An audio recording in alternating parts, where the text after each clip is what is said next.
ओम नमः शिवाय। प्रिय साथियों, शिव महापुराण के पावन श्रवण के क्रम में रुद्र संहिता में भगवान शिव की श्रेष्ठता तथा उनके पूजन की अनिवार्य आवश्यकता का प्रतिपादन। नारद जी बोले, ब्रह्मन प्रजापते, आप धन्य हैं, क्योंकि आपकी बुद्धि भगवान शिव में लगी हुई है।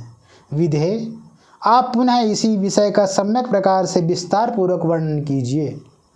ब्रह्मा जी ने कहा, तात, एक समय की बात है, मैं सब ओर से ऋषियों तथा देवताओं को बुलाकर उन सबको क्षीर सागर के तट पर ले गया, जहाँ सबका हित साधन करने वाले भगवान विष्णु निवास करते हैं। वहाँ देवताओं के पूछने पर भगवान विष्णु ने सबके लिए शिव पूजन की ही श्रेष्ठता बतलाकर यह कहा कि एक मुहूर्त या एक क्षण भी जो शिव का पूजन नहीं किया जाता वही हानि है, वही महान छिद्र है, वही अंधापन है और वही मूर्खता है। जो भगवान शिव की भक्ति में तत्पर है, जो मन से उन्हीं को प्रणाम और उन्हीं का चिंतन करते हैं, वे कभी दुख के भागी नहीं होते। जो महान सौभाग्यशाली पुरुष मनोहर भवन, सुंदर आभूषणों से विभूषित स्त्रियां, जितने में मन में संतोष हो उतना धन, पुत्र पौत्र आदि संतति, आरोग्य, सुंदर शरीर, अलौकिक प्रतिष्ठा, स्वर्गीय सुख, अंत में मोक्ष रूपी फल अथवा परमेश्वर शिव की भक्ति चाहते हैं, वे पूर्व जन्मों के महान पुण्य से भगवान सदाशिव की पूजा अर्चा में प्रवृत्त होते हैं। जो पुरुष नित्य भक्ति परायण हो, शिवलिंग की पूजा करता है, उसको सफल सिद्धि प्राप्त होती है तथा वह पापों के चक्कर में नहीं पड़ता।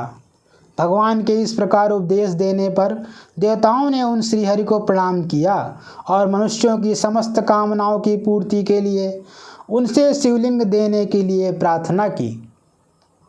मुनिश्रेष्ठ, उस प्रार्थना को सुनकर जीवों के उद्धार में तत्पर रहने वाले भगवान विष्णु ने विश्वकर्मा को बुलाकर कहा, विश्वकर्मन, तुम मेरी आज्ञा से संपूर्ण देवताओं को सुंदर शिवलिंग का निर्माण करके दो।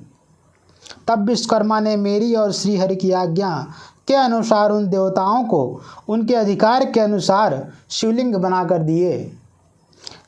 मुनिश्रेष्ठ नारद, किस देवता को कौन सा शिवलिंग प्राप्त हुआ, इसका वर्णन आज मैं कर रहा हूँ, उसे सुनो। इंद्र पद्म राग मणि के बने हुए शिवलिंग की और कुबेर स्वर्णमय लिंग की पूजा करते हैं। धर्म पीत मणिमय अर्थात पुखराज के बने हुए लिंग की तथा वरुण श्याम वर्ण के शिवलिंग की पूजा करते हैं। भगवान विष्णु इंद्र नीलमय तथा ब्रह्मा हेममय लिंग की पूजा करते हैं। मुने विश्वदेवगण चांदी के शिवलिंग की, वसुगण पीतल के बने हुए लिंग की तथा दोनों अश्विनी कुमार पार्थिव लिंग की पूजा करते हैं। लक्ष्मी देवी स्फटिक मणि मय लिंग की, आदित्यगण ताम्रमय लिंग की, राजा सोम मोती के बने हुए लिंग की तथा अग्निदेव वज्र अर्थात हीरे के लिंग की उपासना करते हैं। श्रेष्ठ ब्राह्मण और उनकी पत्नियां मिट्टी के बने हुए शिवलिंग का, मयासुर चंदन निर्मित लिंग का और नागगण मूंगे के बने हुए शिवलिंग का आदरपूर्वक पूजन करते हैं। देवी मक्खन के बने हुए लिंग की, योगी जन भस्मय लिंग की, यक्षगण दधि निर्मित लिंग की, छाया देवी आटे के बनाए हुए लिंग की और ब्रह्म पत्नी रत्नमय शिवलिंग की निश्चित रूप से पूजा करती हैं। बाणासुर पारद या पार्थिव लिंग की पूजा करता है।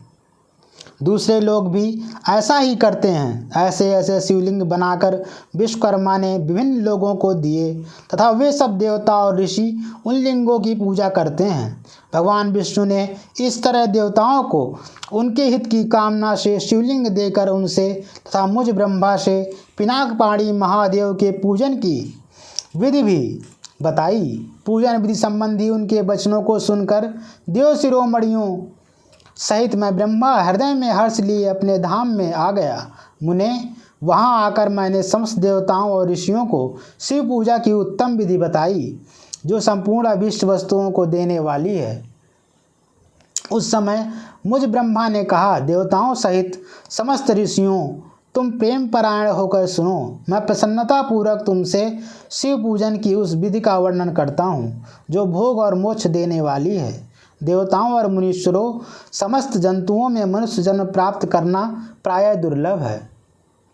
उनमें भी उत्तम कुल में जन्म तो और भी दुर्लभ है। उत्तम कुल में भी आचारवान ब्राह्मणों के यहाँ उत्पन्न होना उत्तम पुण्य से ही संभव है।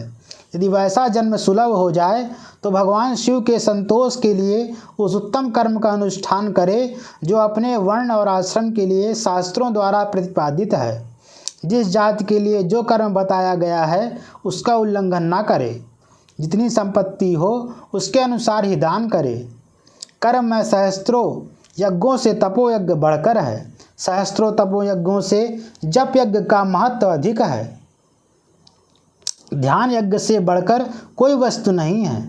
ध्यान ज्ञान का साधन है, क्योंकि योगी ध्यान के द्वारा अपने इष्ट देव समरस शिव का साक्षात्कार करता है। ध्यान यज्ञ में तत्पर रहने वाले उपासक के लिए भगवान शिव सदा ही सन्निहित हैं, जो विज्ञान से संपन्न हैं। उन पुरुषों की शुद्धि के लिए किसी प्रायश्चित आदि की आवश्यकता नहीं है। मनुष्य को जब तक ज्ञान की प्राप्ति न हो तब तक वह विश्वास दिलाने के लिए कर्म से ही भगवान शिव की आराधना करे। जगत के लोगों को एक ही परमात्मा अनेक रूपों में अभिव्यक्त हो रहा है। एकमात्र भगवान सूर्य एक स्थान में रहकर भी जलाशय आदि विभिन्न वस्तुओं में अनेक से दिखते हैं। देवताओं, संसार में जो जो सत या असत वस्तु देखी या सुनी जाती है वह सब परब्रह्म शिव रूप ही है, ऐसा समझो। जब तक तत्व ज्ञान न हो जाए तब तक प्रतिमा की पूजा आवश्यक है। ज्ञान के अभाव में भी जो प्रतिमा पूजा की अवहेलना करता है उसका पतन निश्चित है। इसीलिए ब्राह्मणों, यह यथार्थ बात सुनो। अपनी जात के लिए जो कर्म बताया गया है उसका प्रयत्नपूर्वक पालन करना चाहिए। जहाँ जहाँ यथावत भक्ति हो उस आराध्य देव का पूजन आदि अवश्य करना चाहिए, क्योंकि पूजन और दान आदि के बिना पातक दूर नहीं होते। जैसे मैले कपड़े में रंग बहुत अच्छा नहीं चढ़ता है, किंतु जब उसको धोकर स्वच्छ कर लिया जाता है तब उस पर सब रंग अच्छी तरह चढ़ते हैं। उसी प्रकार देवताओं की भली भांति पूजा से जब त्रिविध शरीर पूर्णतया निर्मल हो जाता है तभी उस पर ज्ञान का रंग चढ़ता है और तभी विज्ञान का प्राकट्य होता है। जब विज्ञान हो जाता है तब भेदभाव की निवृत्ति हो जाती है। भेद की संपूर्णतया निवृत्ति हो जाने पर द्वंद्व दुख दूर हो जाते हैं और द्वंद्व दुख से रहित पुरुष शिव रूप हो जाता है। मनुष्य जब तक गृहस्थ आश्रम में रहे तब तक पांचों देवताओं की तथा उनमें श्रेष्ठ भगवान शंकर की प्रतिमा का उत्तम प्रेम के साथ पूजन करे, अथवा जो सबके एकमात्र मूल हैं उन भगवान शिव की ही पूजा सबसे बढ़कर है, क्योंकि मूल के सींचे जाने पर शाखा स्थानीय संपूर्ण देवता स्वतः तृप्त हो जाते हैं। अतः जो संपूर्ण मनोवांछित फलों को पाना चाहता है वह अपने अभीष्ट की सिद्धि के लिए समस्त प्राणियों के हित में तत्पर रहकर लोक कल्याणकारी भगवान शंकर का पूजन करे। इस प्रकार रुद्र संहिता का यह अध्याय पूर्ण हुआ। हमारे चैनल में जुड़े रहने के लिए हमारे चैनल को सब्सक्राइब करें। ओम नमः शिवाय।